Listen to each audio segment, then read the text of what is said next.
যখন ইরানের মানচিত্রে লাল কালিতে টার্গেট মার্ক করছেন ডোনাল্ড ট্রাম্প, ঠিক তখনই রিয়াদ থেকে উড়ে এলো এক মৌঝড়।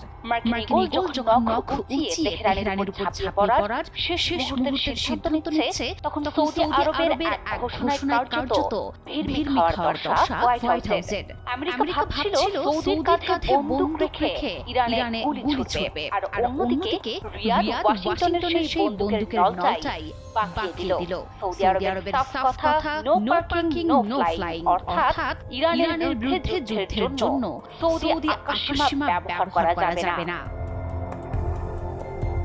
রিয়াদ আর ওয়াশিংটন কয়েক দশক ধরে একে অপরের রাস্তা ছিল। সেই সৌদি আরব আজ হঠাৎই ইরানের জন্য ঢাল হয়ে দাঁড়ালো। এতদিন ভাবা হতো মধ্যপ্রাচ্যে আমেরিকার যেকোনো অ্যাকশনে সৌদি আরব হবে ল্যান্ডিং প্যাড, কিন্তু না, যেই সৌদি ইরান সামনে সম্পর্ক নিয়ে দুনিয়া এতদিন